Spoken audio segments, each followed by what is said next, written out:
નમસ્કાર મિત્રો, સ્વાગત છે તમારું આજે તારીખ 14 ડિસેમ્બર અને શનિવાર. આજના તાજા હવામાન સમાચાર જોઈએ તો કસરૂપી વાદળો હજુ પણ સૌરાષ્ટ્ર ગુજરાતમાં જોવા મળી રહ્યા છે, તેમજ ઠંડીનો પારો કેવો રહેશે, આ સાથે સાથે કેવા પ્રમાણમાં અને કેટલા વિસ્તારમાં કેવું માવઠું થશે, વાદળો ઠંડીને લગતી સંપૂર્ણ વાત કરતાં પહેલાં જો અમારી ચેનલ પર નવા હોય તો ચેનલ સબસ્ક્રાઈબ કરી વિડીયો લાઇક તથા શેર કરી દેજો મિત્રો.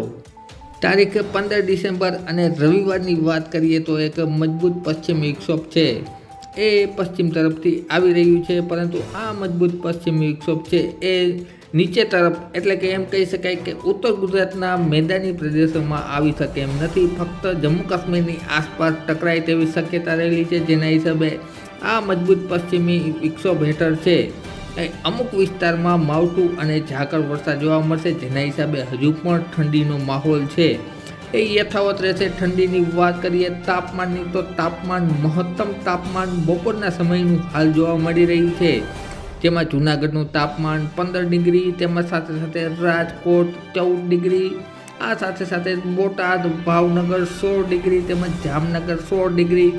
ત્યારબાદ વાત કરીએ તો મહેસાણા તેમજ વડોદરા અને પાલનપુરની આસપાસના વિસ્તારોમાં, ગુજરાત રિજિયન વિસ્તારોમાં તાપમાન છે એ 16થી 18 ડિગ્રી જેટલું જોવા મળી રહ્યું છે. અને સાથે સાથે વાત કરીએ પવનની તો પવન છે એ મુખ્યત્વે ઉત્તર પૂર્વનો પવન જોવા મળી રહ્યો છે, પશ્ચિમનો પવન થવાની શક્યતા નથી. જેના હિસાબે ઝાકળ વર્ષાની રાહ જોતા ખેડૂતો માટે હજુ પણ રાહ જોવી પડશે મિત્રો લાંબા સમય સુધી. ત્યારબાદ આપણે આગળની વાત કરીએ તારીખ 16ની તો તારીખ 16 અને સોમવાર દરમિયાન વાત કરીએ તો દક્ષિણ ભારતની આસપાસ એક સિસ્ટમ સક્રિય છે. આ સિસ્ટમ છે હાલ સ્થગિત થઈ છે, જેના હિસાબે આ સિસ્ટમની આસપાસ તમિલનાડુ, શ્રીલંકાની આસપાસ વાદળોનો ઘેરાવાના હિસાબે છે એ વરસાદી એક્ટિવિટી જોવા મળી રહી છે.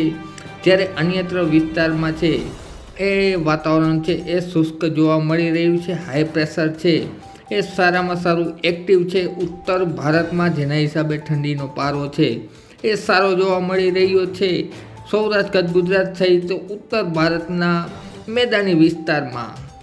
ત્યારબાદ મિત્રો મહત્ત્વની વાત કરીએ તો 17 ડિસેમ્બર દરમિયાન ફરીથી કસરૂપી વાદળો સારા એવા પ્રમાણમાં જોવા મળશે, જેમાં જૂનાગઢ, ભાવનગર તેમજ અમરેલી, જસદણ, બોટાદ, સાથે સાથે મહુવા, ઉના વિસ્તારમાં અને સાથે સાથે મધ્ય ગુજરાત સહિત દક્ષિણ ગુજરાતના વિસ્તારોમાં કસરૂપી વાદળો છે એ આગામી ચોમાસા માટે સારા એવા સાબિત થઈ શકે છે.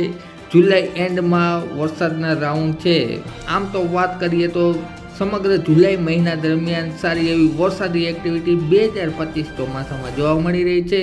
દેશી અનુમાન મુજબ આ કસરૂપીની વાદળોની વાત કરીએ ત્યારે સારું એવું જુલાઈ મહિનો જોવા મળશે. અને પવન મુખ્યત્વે હાલની સ્થિતિએ જોઈએ તો પવન છે એ ઉત્તર પૂર્વના પવનો છે એ જોર કરી રહ્યા છે અને તાપમાન છે એ વધઘટ સાથે છે એ 15થી લઈ અને 20 ડિગ્રી જેટલું મહત્તમ તાપમાન જોવા મળશે. જ્યારે રાત્રિગાળા સમય દરમિયાનના તાપમાનની વાત કરીએ તો રાત્રિગાળા સમય દરમિયાન તાપમાન છે એ 9 ડિગ્રીથી લઈ અને 12 ડિગ્રી જેટલું જોવા મળશે. અને સાથે સાથે નલિયા તેમજ ખાવડા વિસ્તારની આસપાસ તાપમાન છે એમાં સારો એવો ઘટાડો જોવા મળશે. તાપમાન 8થી લઈ અને 10 ડિગ્રી જેટલું છે એ કચ્છ સહિતના વિસ્તારોમાં જોવા મળશે મિત્રો.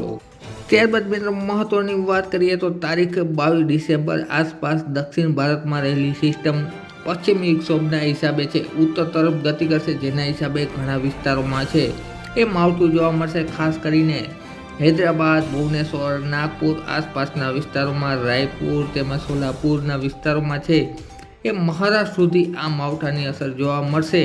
પરંતુ સૌરાષ્ટ્ર ગુજરાતને આમાંથી રાહતના સમાચાર ગણાવી શકાય કે આ માવઠું છે એ સૌરાષ્ટ્ર ગુજરાતમાં તેની અસર છે એ નહીવત જોવા મળશે, ફક્ત વાદળો જોવા મળશે. અને વાદળો છે એ કસરૂપી વાદળો અને મધ્યમ લેવલના વાદળો છે એ સૌરાષ્ટ્ર તેમજ દક્ષિણ ગુજરાત અને મધ્ય ગુજરાતની આસપાસના વિસ્તારોમાં છવાશે, પરંતુ કોઈ માવઠાની શક્યતા નથી અને કોઈ ઝાકળની પણ શક્યતા નથી. ફક્ત અમુક વિસ્તારમાં ઠાર જોવા મળી શકે છે મિત્રો. પરંતુ વાત કરીએ મહત્ત્વની તો ફરીથી એક મજબૂત પશ્ચિમ વિક્ષોભ છે એ પશ્ચિમ તરફથી આવી રહ્યું છે, જેના હિસાબે નાતાલ આસપાસ 25 ડિસેમ્બર આસપાસ ફરીથી આ મજબૂત પશ્ચિમી વિક્ષોભ ઉપર નજર રાખવી જરૂરી છે, જેના હિસાબે સૌરાષ્ટ્ર ગુજરાતમાં ફરીથી માવઠાનો માહોલ છે એ જોવા મળી શકે છે. સંકટના વાદળો ઘેરાઈ શકે છે, પરંતુ આ મજબૂતી પશ્ચિમી વિક્ષોભ છે એ કેટલું નીચા પ્રમાણમાં હાલશે. જો આ મજબૂત પશ્ચિમી વિક્ષોભ છે એ રાજસ્થાન તેમજ પાકિસ્તાન આ ઉપરાંત મધ્યપ્રદેશની આસપાસના વિસ્તારોમાં છવાશે, જેના હિસાબે છે સૌરાષ્ટ્ર ગુજરાતમાં માવઠું છે એ જોવા મળી શકે છે, જેના ઉપર નજર રાખવી જરૂરી છે. આ બાબતે અમે આગામી વિડીયોમાં તમારી સમક્ષ માવઠારૂપી બાબતનો વિડીયો છે એ વિડીયો મારફતે રજૂ કરતા રહેશું. માટે અમારી ચેનલ સબસ્ક્રાઈબ કરી લેજો મિત્રો. હવામાનની પળે પળની ખબર તમારા કામની છે. વિડીયો જોવા બદલ ખૂબ ખૂબ આભાર.